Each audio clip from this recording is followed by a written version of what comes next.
On Osrc News at 7, INEC presents certificate of return to Ondo Governor-elect Aiyedatiwa Deputy. Federal government reiterates commitment to safety of Nigerian child as World marks Universal Children's Day. FRSC begins crackdown on fake diplomatic number plates to tighten security. And from the foreign scene, South African police plan rescue operation as hundreds of illegal miners trapped underground.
By Independent National Electoral Commission, INEC. Sadly, on April 20th, 2024, the primary was conducted by our party, observed by INEC that produced me as the candidate of the party. But today, the certificate of return has just been issued to myself and my deputy governor, being returned as elected to continue as governor of the state. We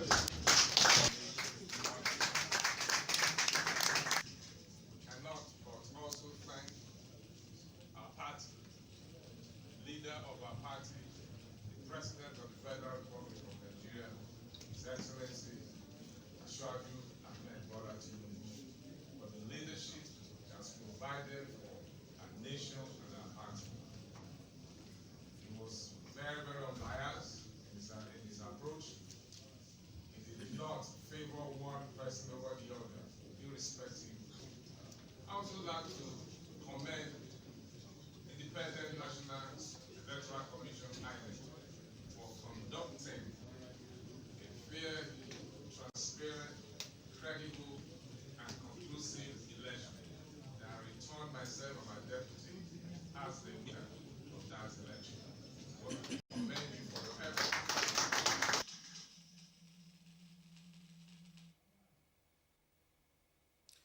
Governor Lucky Aiyedatiwa speaking there at the INEC headquarters in Abuja after he and his deputy Olaide Adelami received the certificates of return after the governorship election.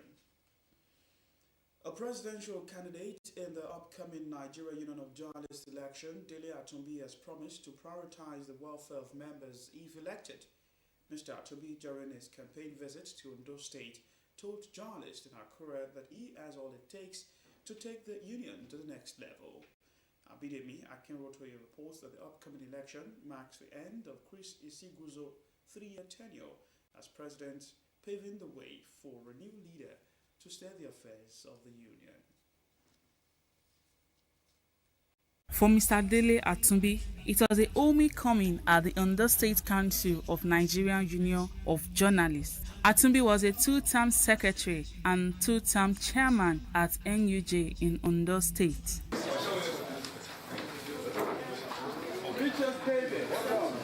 Having served as Vice President Southwest, he is taking shots at the number position in the Nigerian Union of Journalists. His campaign is centered on promotion of honesty, transparency, competent leadership, among others. Our insurance scheme, we intend to come up with safety funds to take care of our members because of the hazardous nature of our job.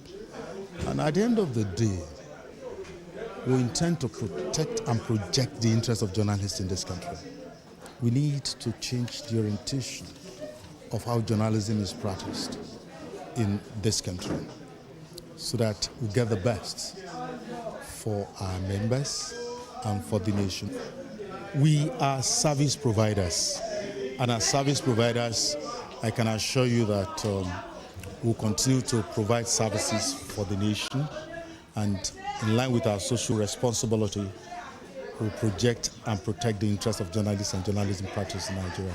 Members of the union shared their expectations and desired qualities for the upcoming elected president. He had been, been a leader at the national level as well. So what I have to say about him for the kind of qualities he has, if he should become the president of our union, definitely is going to, have great impact on the union. So I wish him the best. Dele Atumbi's notable accomplishment was also highlighted. Prince Dele Atumbi is somebody that we look up to as journalists because when we started this profession, he was the chairman of NUJ, and we knew how he has performed or how he performed, and we knew that he's always been a man of capability. He can do better if he's found in another position, an higher position. So Prince Atumbi is somebody that is going to change NUJ. If he's given that chance to be the president of our union, I know he will do better because he had shown us what he's able, what he's capable of doing when he was the chairman of NUJ in Ondo State, and I know he can do better as the president of NUJ. As the union prepares for this critical transition, Atumbi remains steadfast in its dedication to the union's growth and progress. This significant milestone presents as opportunity for the union to reflect on its accomplishments, rehearses its goals, and elect a new president to steer the organization forward. Abidemi Akinrotoye, Osrc News. As Nigeria joins the global community to mark the 2024 Universal Children's Day, the federal government has reiterated its commitment to ensuring the safety, rights, and well-being of every Nigerian child. Minister of Women Affairs, Ajia Iman Suleiman Ibrahim, in a statement in Abuja, stated that this year's theme, Advancing a Sustainable Future, is both a call to action and a celebration of the progress made by the country to uphold the rights of the Nigerian child. The minister stated that President Bola Tinubu's administration is committed to creating an environment where every child has access to education, health, and a life free from fear and harm. According to R, the government has implemented several actions and measures aimed at ensuring progress in the advancement of their rights. These actions, Suleiman Ibrahim said, include the domestication of the Child Rights Act of 2003, with all the 36 states of the Federation adopting the legislation to ensure the protection of children's rights under the Nigerian Constitution, as well as the implementation of the Violence Against Persons Prohibition Act of 2015 in order to reinforce Nigeria's stance against all forms of harm towards its youngest citizens. The federal government has announced changes to the governing councils of the Federal University Oyekiti and the Federal University Lokoja. A statement from the Federal Ministry of Education explained that the adjustments approved by President Bola Tinubu are intended to promote national cohesion and improve governance within. The Director of Press, Folashade Boriowo, in the statement said Senator Victor Ndoma Egba has been reassigned as Pro-Chancellor and Chairman of the Governing Council of Federal University Oyekiti, while Engineer Kayode Ojo will now serve in the same capacity at Federal University, Lokoja. The head of Civil Service of the Federation, Mrs. Didi Esther Wilson-Jack, has inaugurated a committee to develop a comprehensive style manual that will serve as a guiding framework for all official communications and documentations across ministries, departments, and agencies. Wilson-Jack said at the inauguration of the committee that part of the terms of reference of the committee was to give recommendations on the styles and elements of the identified needs of communication in service and define appropriate language to be used, including acceptable vocabulary, tone, and formality levels, as well as provide standardized formats for letters, members' reports, circulars, and other official documents. The committee, which has 3 months timeline, is to be headed by a retired permanent secretary, FCT Administration, Mr. Adeshola Olusade. The Federal Road Safety Corps has launched an immediate crackdown on vehicles using fake, diplomatic, and unauthorized number plates across the country. The Corps Marshal Sheikh Mohammed issued the directive as part of efforts to address the growing security concerns linked to fraudulent vehicle registrations. A statement by the Corps spokesperson Olusegun Ogunbebide said the proliferation of these fake plates has been confirmed, with suspected criminals reportedly producing and using them without authorization from motor licensing authorities. According to the statement, the unauthorized plates feature various misleading inscriptions, including those purporting to be diplomatic or linked to organizations such as Diplomatic Number Plates, National Youth Council of Nigeria, Peace Ambassador, UN Ambassador, Nigerian students, amongst others. The FRSC therefore warned vehicle owners currently using such plates to cease their use immediately, as violators will face legal action. We're due to take a break on the news at 7. We'll be back with more stories. Stay with us.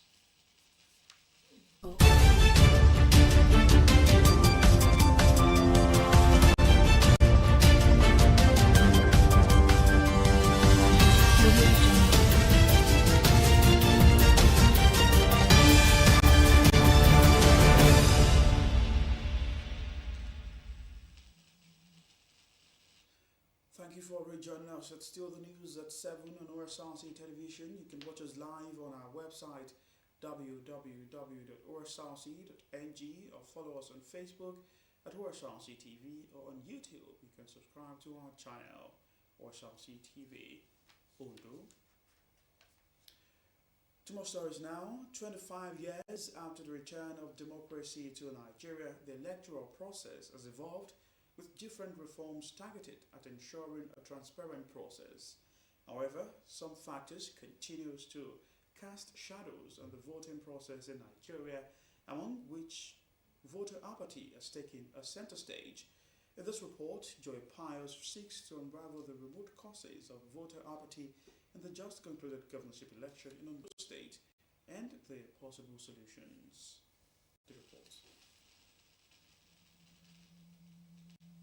In the 2016 Ondo State governorship election, a total number of 1,647,973 voters registered, with 580,887 votes cast, amounting to 42.95% turnout.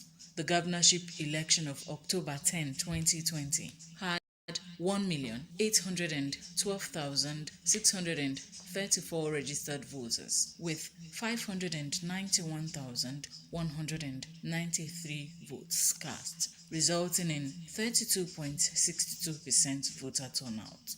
And in the just concluded November 16 election, the figure went further down. For the first time, less than 500,000 voters participated. Only 497,077 voters, amounting to 28.29% of the 1,757,2 205 registered voters who collected their PVCs came out to vote. This downward trend in the participation of voters in the electoral process calls for concern and raises questions about what led to the unabating apathy on election day. Many of the voters did not come to the voting points because most of the communities in those states are still in rural communities, like in my local government, in Akoko Southwest, and like so the other local government in whole of Akoko, we are agrarian. A lot of people engage in farming, and where they are farming extremely far from their homes, at the cost of transportation and fueling is not an easy thing. Seriously, in the last election, there was evidence of apathy. Because if we go, I'm not an INEC staff though, but I'm sure the percentage of people who actually came out to vote was very, very small compared to the number of people who actually collected and had their voters card and who had opportunities to vote. Apathy is felt in this last election because always the perception that whether we come out or not, what will be, will be. People are weary of what is happening in the country. A lot of people are suffering these days, and they are thinking that the politicians are not fulfilling their promises. Why should they go? Why should they go and vote? What are they voting for? If you say you want to do this and do that, and they are not doing it, and people are suffering, they now feel, well, why should I go and waste my time to go and vote for people who will not take care of them? That's just the situation. Concerned citizens are advocating continuous reform that will see to the introduction of technology which would enable seamless voting from individual homes, among other solutions preferred. I want to see a Nigeria where we will evolve from having to waste human hour on queue up for elections. We evolve to using electronic means of voting. We will be able to get more people participating in elections. People can sit at the comfort of their respective homes and vote. Without this we cannot find his voter's card. So I think gradually Nigeria will move and migrate to electronic voting in the nearest future. The politicians should fulfill their promises to the people. People cannot be suffering and you expect them to go under the sun and begin to vote for you again. There are two ways to read. From the commission, from the people, and the politicians. If we come together, then I think there's always a way out. I'm sure we will succeed in this country. There is a hope. A very big hope for Nigeria. One of the dangers voter apathy portends is the smear it brings on the legitimacy of a democratic government, which should have emerged via the decision of the majority of the voting population. This could inevitably lead to deteriorating governance as public disengagement increases. Joy Pius, Osrc News.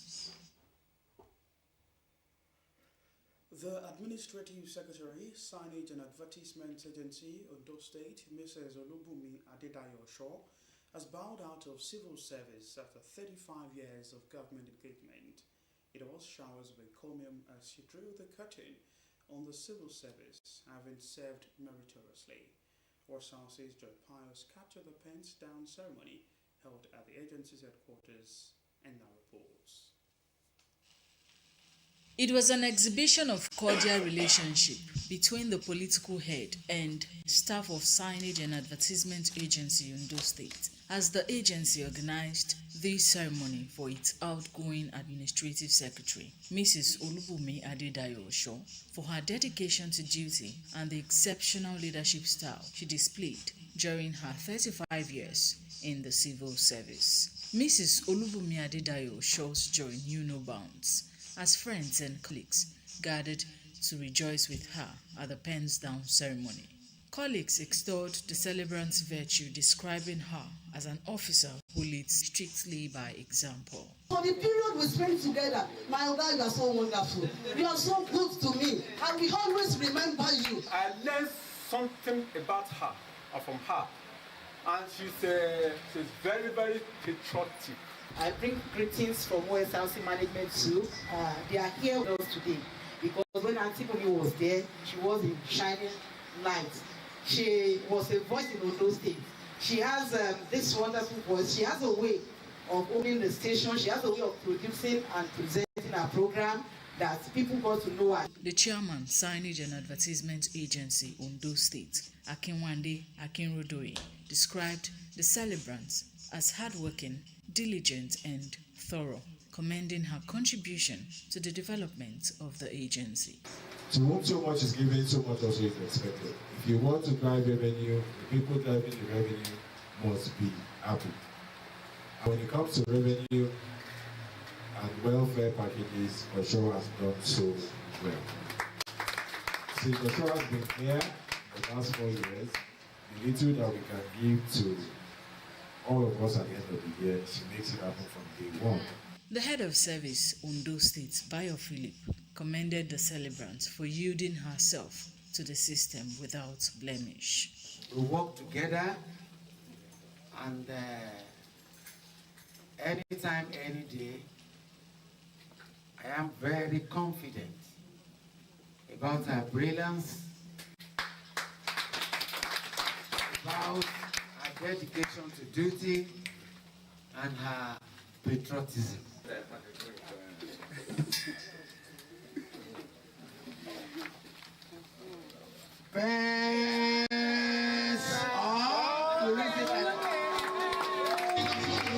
Serve in various capacities with a charge to civil servants to be committed and work towards self-development.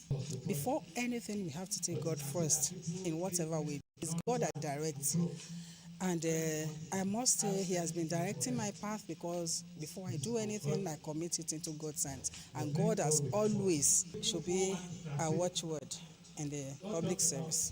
Mrs. Olubumi Adedayo Osho joined the Ondo State workforce in 1989 as a program announcer with Osrc and later rose to the position of producer and presenter in year 2001. In 2004, she joined the mainstream of Ondo State Civil Service and was posted to Ondo State's liaison office in Lagos as a press officer.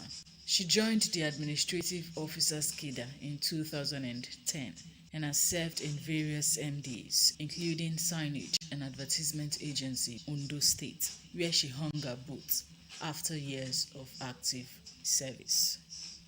Joy Pius, Osrc News. The Central Bank of Nigeria, CBN, has cautioned the public over unauthentic Society for Worldwide Interbank Financial Telecommunication SWIFT messages and documents containing spurious claims of non-application of substantial foreign currency funds allegedly transferred into the beneficiary's account. The Central Bank also threatened to report any bank customer making unsubstantiated and illegitimate claims to law enforcement agencies for investigation and prosecution.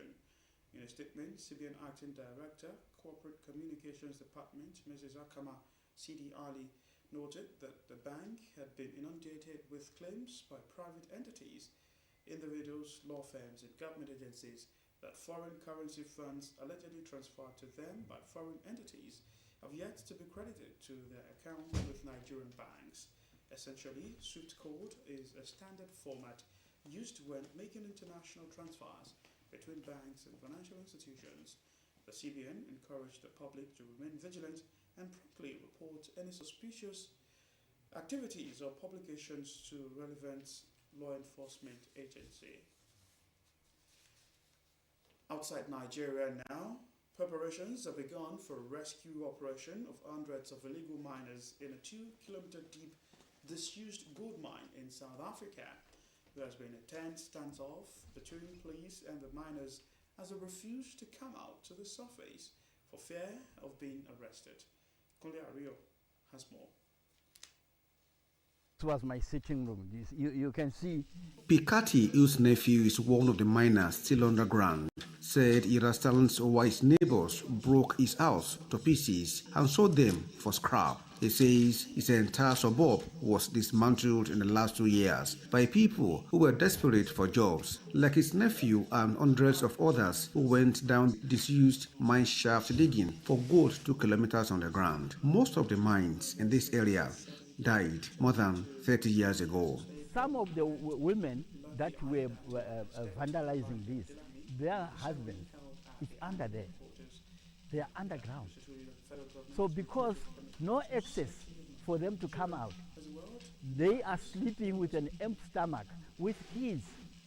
Police say they have arrested thousands of illegal miners at hundreds of disused mines in an operation that was launched a year ago. They have been at the top of these shafts in still cutting for weeks, but hundreds of miners below haven't come out. After police were accused of trying to stab them, equipment have been brought to the mine in preparation for a professional rescue operation. Volunteers from the nearby community say they have pulled several miners up last week, some unwell, and one of them dead. Volunteers say those below are now too weak to come up, and their rope is too worn to lift them. Pikati came to the mine to try and find out if his nephew is still alive. He says the government should license and regulate the informal miners, and that if it doesn't let them dig for leftover gold, they will be stealing scrap from the rubble of houses like his and committing worse crimes just to survive.